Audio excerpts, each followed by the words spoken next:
Ang paniniwala noon na niliha ng Diyos ang sangkatauhan sa kanyang sariling imahe at pagkakahawig ay widely accepted ng karamihan sa mga siyentipiko sa kanluran hanggang kalagitnaan ng ika-19 na siglo.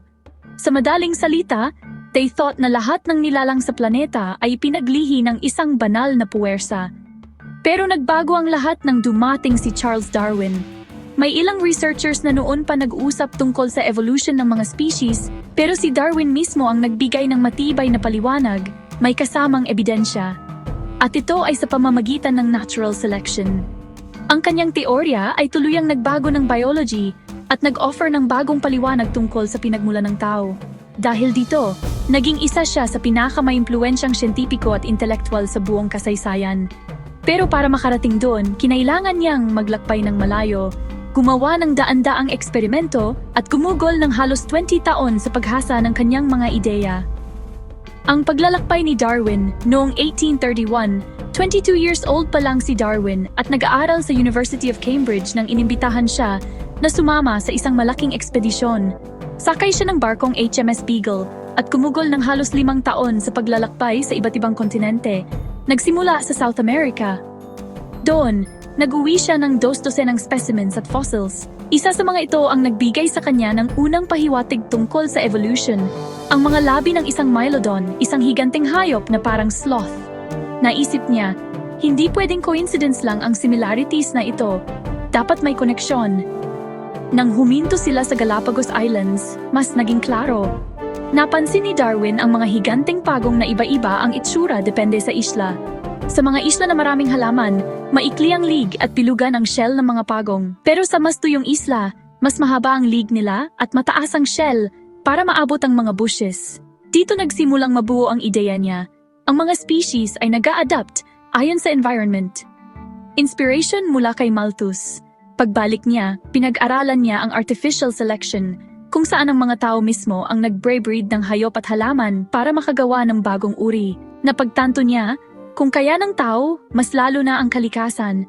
Pero ang tunay na breakthrough ay nang mabasa niya ang work ni Thomas Robert Malthus, isang British intellectual. Sabi nito, habang dumarami ang population ng Europe, darating ang panahon na maubos ang food supply at magkakaroon ng struggle for survival. Boom! Na-connect ni Darwin ang konsepto, hindi laging pinakamalakas ang nagsusurvive, kundi yung pinakaakma sa environment. Kapag may trait na nakakatulong sa survival, mas malaki ang chance na magparami at ipasa sa susunod na henerasyon. Yung mga hindi makaka-adapt, unti-unti silang mawawala. Sa paglipas ng panahon, ang mga variations na ito ay pwedeng maging totally new species. Kaya halimbawa, yung mga tortoises sa Galapagos, yung mahahaba ang lig ay nakakaabot ng pagkain sa tuyong kapaligiran, habang yung maikli ang lig ay bagay sa mga isla na maraming damo at mas protektado laban sa predators. Darwin at Wallace, napagtanto ni Darwin, lahat ng species, pati na ang tao, ay hindi hiwa-hiwalay na liha, kundi nagmula sa isang common ancestor.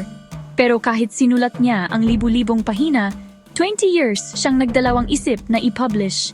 Alam niya kasi na magiging controversial ito, hanggang sa makatanggap siya ng sulat mula kay Alfred Russel Wallace na nakarating sa parehong conclusion, ang evolution ay gawa ng natural selection. Nagpanic si Darwin, baka maagaw ni Wallace ang credit, kaya nagkasundo silang mag-present ng joint letter. Pero 1 taon lang ang lumipas, inilathala na ni Darwin ang kanyang aklat na On the Origin of Species. At doon siya sumikat, higit pa sa scientific community. Ang kanyang ideya ay umalog sa pundasyon ng Victorian Britain, katulad ng ginawa ni Copernicus sa astronomy. Sa kanyang panahon, si Darwin ang nagbago ng laro. Kahit tinutulan ng simbahan noong una, eventually tinanggap pa ng mismong simbahang Katoliko na ang evolution ay compatible sa pananampalataya.